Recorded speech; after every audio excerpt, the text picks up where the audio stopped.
Enemies in Academia. They've substituted radicalism for scholarship by Samuel L. Blumenfeld. Secularization of the American university began with the takeover of Harvard by the Unitarians in 1805. Harvard had been founded in 1636 by Puritan Calvinists who recognized the necessity for training up a clergy if the new Bible Commonwealth was to flourish in the wilderness. Since 1620, some 17,000 Puritans had migrated to New England, and they wanted ministers who were able to expound the scriptures from the original Hebrew and Greek, as well as be familiar with what the Church Fathers, scholastic philosophers, and reformists had written in Greek and Latin. The kind of teaching that Harvard College was to provide was spelled out in its rules and precepts as follows. Let every student be plainly instructed and earnestly pressed to consider while the main end of his life and studies is to know God and Jesus Christ, which is eternal life, John 17:3, and therefore to lay Christ in the bottom as the only foundation of all knowledge and learning. Actually, the Unitarian takeover in 1805 was preceded by a protracted struggle between orthodoxy and liberalism, which began in 1701 when Increase Mather stepped down from the presidency. In 1707, the liberals, who had obtained a definite majority in the governing corporation, elected John Leverett as president of Harvard College. Leverett, a religious liberal and a layman, set the college on its course away from the Calvinistic orthodoxy. Gentlemen versus scholars. Under Leverett, Harvard became known as a place where young men became gentlemen rather than scholars. Leverett differed from his predecessors, who regarded Harvard merely as a seminary for Orthodox congregational ministers. According to Samuel Eliot Morrison's 3 Centuries of Harvard, former presidents liked to refer to Harvard men in commencement orations and the like by the Old Testament phrase Filii Prophetarum, sons of the prophet. Leverett called the alumni Harvardinates, or sons of Harvard. It was also under Leverett that Harvard began attracting the unfavorable attention of the press, which reported on students' lives living in riot and luxury. Leverett's own diary reveals that the faculty was having plenty of trouble with profane swearing, riotous actions, and bringing cards into the college. An undergraduate's diary of the time notes that the students were frequently slipping off to Boston for horse races, pirate hangings, and other diversions. Liberalism was already producing its inevitable byproducts.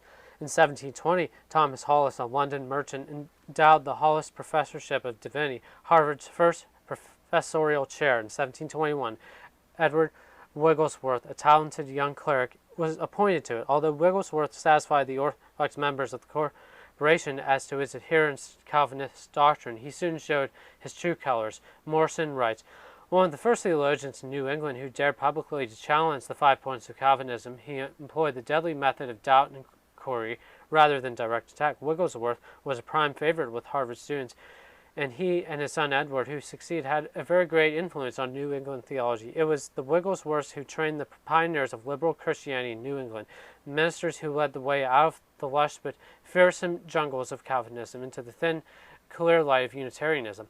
The founding of Yale College in 1701, New Haven, Connecticut, Orthodox Harvard graduates was a reaction to the growing liberalism at Harvard. Yale, in fact, was to carry on the Orthodox tradition well into the 19th century before it too succumbed to liberalism. The Great Awakening. That the religious liberalism of Harvard elite did not reflect the true feelings of the average man in the colony became quite obvious during the Great Awakening, which began in the 1730s. In 1740, George Whitefield, the fiery evangelical revivalist, arrived in Boston and addressed 15,000 people on Boston Common. He was invited to Harvard, where the students were eager and attentive, but the faculty was rather cool. On a subsequent visit to the Boston area, Whitefield was not even invited to Harvard. Henceforth, he and his followers began to denounce Harvard as a house of impiety and sin. As a result, Harvard began to suffer a decline in enrollment. Yale, on the other hand, now required that the students be established in the principles of religion according to the Westminster Assembly's Catechism. Also, every officer of the college was required to subscribe publicly to the Westminster Confession of Faith and the Saybrook Platform of the Congregational Churches of Connecticut before entering upon his duties. Morrison writes, on the whole, Harvard succeeded in keeping as far ahead of popular religious prejudice and so far independent of sectarian control as the times and circumstances made wise and possible. Too abrupt a change in religious matters should have isolated Harvard in the New England community, diminished her usefulness, and at the time of the Revolution endangered her existence. There are still those who believe that by keeping the Calvinist machine running, Yale and Princeton conserve certain values that were dissipated at Cambridge in the exhaust of Unitarianism, but it's difficult nowadays to imagine a Harvard linked up with fundamentalism. Although the Great Awakening had little effect on the Harvard elite, it gave tremendous impulse to God-centered education elsewhere in the colonies. In 1746, the Philadelphia Presbyterian Synod secured a charter for the College of New Jersey, which in 1756 became Princeton College. Most of its first 6 presidents, Jonathan Edwards among them, had been prominent preachers in the revival movement. In 1766, members of the Dutch Reformed Church founded Queen's College, which 60 years later became Rutgers at New Brunswick, New Jersey. In 1764, Baptists founded Brown University in Rhode Island. And in 1769, a congregational preacher by the name of Eleazar Willock founded Dartmouth College in New Hampshire. Even the non-sectarian University of Pennsylvania, founded in 1756 with the help of Benjamin Franklin, welcomed preachers to edify the students. In short, the religious fervor, which also kindled the flame of freedom that brought on the struggle for independence, greatly diminished the influence of Harvard until well after the Revolutionary War ended. Rebellion against Calvinism. The rise of Unitarianism among the academic and merchant elite in Puritan New England might seem at first a highly unlikely occurrence, but universities, as we so well know, seem to attract men of intellectual pride who gaze longingly on the true knowledge of good and evil, thinking that if they eat of its fruit, they will be as gods. In 1785, under the ministry of Harvard-educated Unitarian James Freeman, the congregation of King's Chapel in Boston purged their Anglican liturgy of all references to the Trinity, thus establishing the first Unitarian church in America. 20 years later, the Unitarian takeover of Harvard was complete. The rebellion against Calvinism was a rebellion against the biblical view of man and God. William Ellery Channing, Harvard alumnus who became the leader of the Unitarian movement, explained the basis of Unitarianism at the dedication of the Unitarian Church in Baltimore in 1817.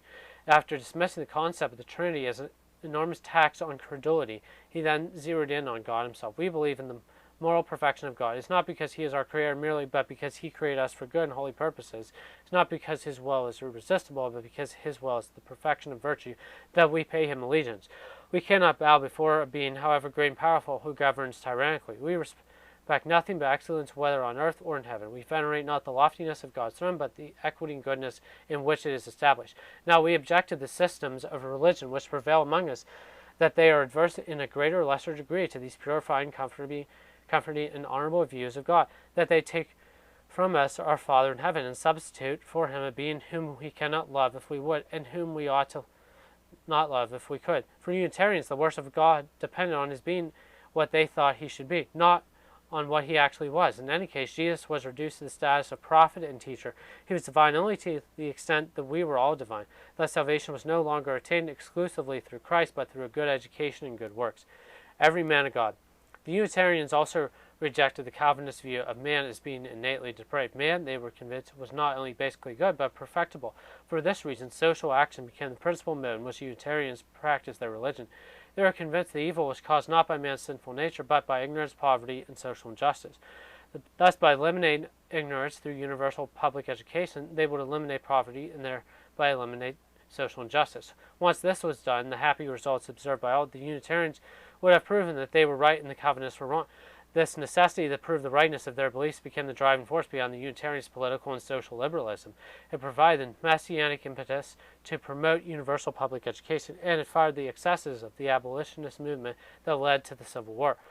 While the early Harvard Unitarians believed that their rational form of Christianity was quite scriptural, the newer generation, influenced by the Enlightenment and the intoxicating elixir of Hegelian pantheism, saw no reason why they should subject their emotional, spiritual, and intellectual aspirations to the stultifying restrictions of the Bible. Thus it was that in 1838 Ralph Waldo Emerson shocked the older Unitarians with his famous Divinity School address, in which he offered devastating criticism of all organized religion. Through the new movement of Transcendentalism, Emerson was able to release Unitarians from the weak bonds that still maintained their connection with the religion of the Bible. The Transcendentalism was the new form of spirituality that elevated man to godhood. It was far more compatible with the Eastern religions than with the religion of the ancient Hebrews. Meanwhile, Harvard became the Unitarian Vatican, a self-governing principality on the Charles River, a citadel of humanist liberalism. When America's oldest, richest, and most prestigious university becomes the nation's foremost antagonist of orthodox biblical religion, it is bound to have a spiritually devastating influence on American cultural and intellectual life. E.J. Kahn writes in Harvard, through change and through storm.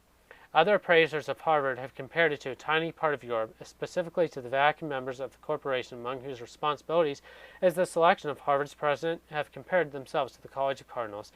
No president of Harvard is known to have invested himself publicly with papal stature, but with the analogy as its point, Harvard has traditionally operated like a small, powerful, and subjectively infallible political entity with a worldwide constituency. It's one of Harvard's special problems that has long been conscious of being a superpower, king, as it were, of the academic mountain. The road to secularization among other great private American universities was somewhat similar.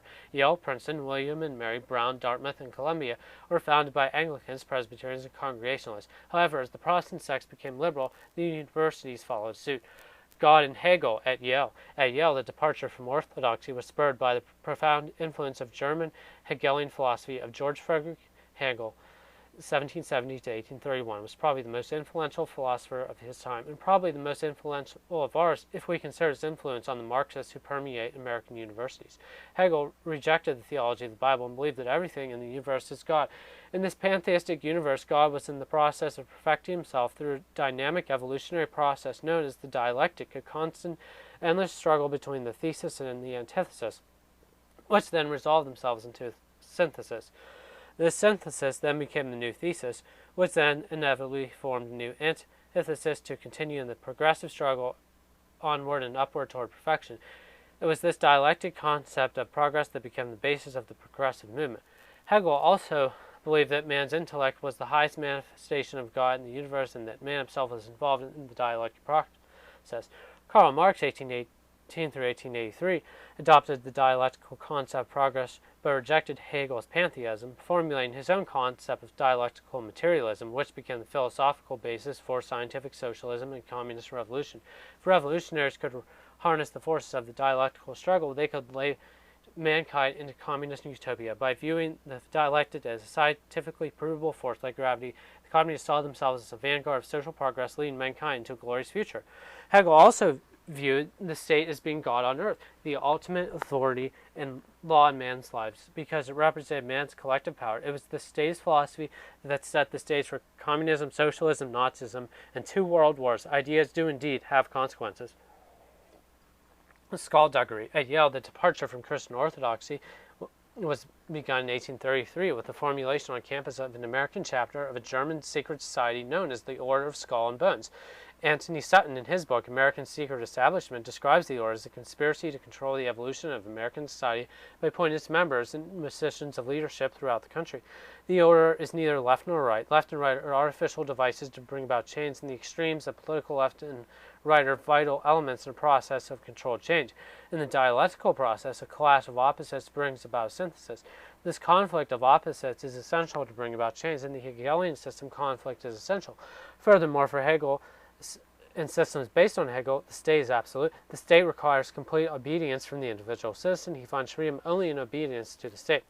Sutton's hypothesis explains how such disparate personalities as William F. Buckley Jr., Robert Taft, and George Bush, all conservative Republicans, and Robert Sloan Coffin, John Kerry, and W. Averell Harriman, all liberal Democrats, could belong to the same secret society. It might also explain why William F. Buckley Jr. denounced Robert Wilson when the latter told the American people that there was a conspiracy of insiders who were controlling the course of events in America and the world. Most interesting of all is how the order has managed to gain control of American education. The 3 members of the order were responsible for this development: Timothy Dwight, 1849, professor at Yale Divinity School and later 12th president of Yale; Daniel Coit Gilman, 1852, the first president of the University of California, first president of Johns Hopkins University, and the first president of the Carnegie Institution; and Andrew Dickson White, 1853, first president of Cornell and first president of the American Historical Association. All 3 also studied philosophy at the University of Berlin.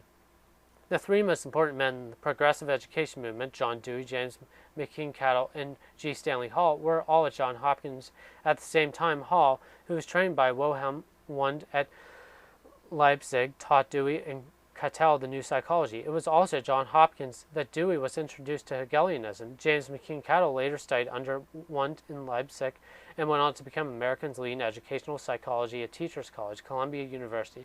Dewey went on to create the new progressive curriculum for the public schools, which downgraded literacy and emphasized socialization. Cattell's experiments in Wundt's laboratory were to become the scientific basis for using the Luxé, a whole world method in teaching reading in the primary schools. The dumbing down of the American people via Luxé fits in very nicely with the Order's goal of producing a population that will obey the state and put up no resistance to the New World Order. Totalitarian tutoring. For the last 60 years or so, American education has been in the hands of humanists, socialists, and Hegelians, turning out confused Americans who are not sure of where they are going or why they are going there. Yet the secular state cannot accumulate total power because our Constitution stands in the way. It was written 200 years ago by men steeped in Orthodox religion who knew of man's depraved sinful nature and were determined to make it as difficult as possible for evil men to gain total political power in the United States. There is no such constitutional tradition in Germany to prevent Hitler from becoming a total dictator and leading a cultivated, civilized nation into utter depravity and ruin. The universities of Germany were spawning grounds for the ideas that led to Hitler, and they offered no resistance when he arrived on the scene. Why should they have resisted when he was basically what they wanted? But the scene in America is different. We can prevent the rise of one big Hitler, but we have no way of preventing the many little Hitlers from occupying positions of power and influence in our many diverse institutions, public and private. The totalitarian spirit can be found in bureaucrats, judges, legislators, educators, union leaders, etc. In fact, we even have real-life self-admitted totalitarians in the Communist Party of USA working with great dedication to turn America into a dictatorship of the proletariat with plenty of sympathizers in our universities. One would think that the lessons of recent history would turn people away from such obvious insanity. However, Calvinists would simply remind us that man is innately depraved, a sinner to the core, attracted to the evil to satisfy a variety of his carnal and intellectual lusts. For a time, it seemed as if the establishment of major Catholic universities in America, Notre Dame, Loyola, Holy Cross, Boston College, and so on, would offset the secularization of American higher education. Catholic educators offered some of the strongest arguments against progressive education. They vigorously defended the rights of parents in private schools. When the socialist Cardenas government in Mexico banned the operation of schools directly or indirectly linked to any religious creed in 1935, Pascual Diaz, Archbishop of Mexico, instructed Catholics in a pastoral letter to refuse to comply with the new socialistic education laws. First, no Catholic can be a socialist, understanding by socialism the philosophical, economic, or social system which in one form or another does not recognize the rights of God and the Church, nor the natural right of every man to possess the goods he has acquired by his work or inherited legitimately, or which foments hatred and the unjust struggle of classes. Second, no Catholic can study or teach socialism or cooperate directly to those ends, since it contains many errors condemned by the Church. Third, no Catholic can subscribe declarations or formulas according to which he approves, although only for apparent socialistic education, since this would be to work against the dictates of his own conscience. Fourth, no Catholic can approve pedagogic naturalism or sexual education, since they are very grave errors which bring serious consequences. In saying that no Catholic can do what is prohibited, we make it clearly understood that those who do so commit a mortal sin. It should be understood that these prohibitions are not arbitrary, but conform exactly with the general mandates of the Church, which has the right given by God himself to command its sons to do what is necessary for their eternal salvation, to prohibit them from doing what would carry them away from that end, proceeding in everything as a loving mother who seeks only the good of her children. When they work against what she commands, they bring down their own unhappiness. The letter was not only signed by the Archbishop of Mexico, but by 8 other archbishops and 30 bishops. It is doubtful that any Catholic archbishop would put his signature on that kind of letter today, for Catholic educators, with very few exceptions, have succumbed to the same secular humanist philosophy that now permeates all of academia. Rebirth of fundamentalism. A fundamentalist reaction has given rise to new institutions in which orthodox doctrines prevail.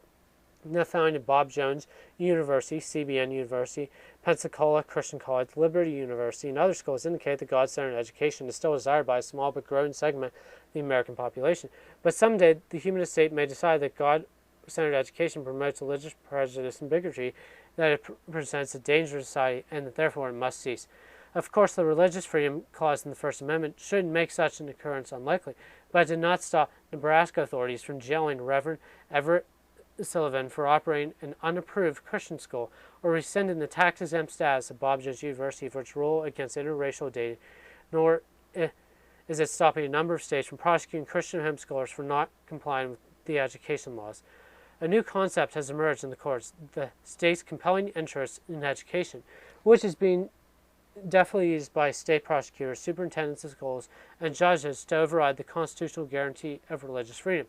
So far, no Christian attorney we know of has challenged the state's assertion or asked the state to define what it means by education. An establishment of religion with Our great state universities all are under humanist control, and our nation's public schools are under similar control. It's obvious to anyone who can see that under the guise of secularization, the humanists have created the most powerful and pervasive government-funded establishment of religion that has ever existed in the United States. Humanism is a religion. It is, in fact, Unitarianism in the guise of secular philosophy. In 1987, U.S. District Court Judge W. Breverhan in Smith v. Board of School Commissioners of Mobile County, Alabama, ruled that the secular humanist philosophy is a religion. He said, "For purposes of the First Amendment, secular humanism is a religious belief system entitled to the protections of and subject to the prohibitions of the religion clauses."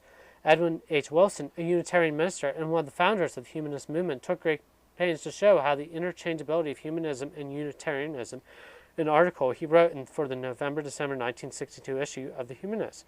He stated the American Humanist Association itself was organized by a group composed primarily of liberal ministers and professors who were predominantly Unitarians and considered themselves as religious humanists. Of the 34 persons who signed the Humanist Manifesto in 1933, all but 4 can be readily identified as religious humanists. My conviction is that a probe into what is actually believed would show that the liberal Unitarian position and what is generally presented as humanism, whether as religion or as a philosophy, differ very little. Then there was the Torcasco case in which the Supreme Court recognized Buddhism, Taoism, ethical culture, and secular humanism as religions existing in the United States, even though they do not teach what is traditionally considered belief in God. There is no doubt that our government education system is an illegal establishment of religion and a flagrant violation of our Constitution. The American people permit this system to exist mainly because of ignorance, confusion, and deference to a number of powerful and corrupt special interests. But a nation that prefers to live with lies because it is too cowardly and corrupt to fight for the truth will have to accept the consequences of its depravity. 1989, American Opinion Publishing.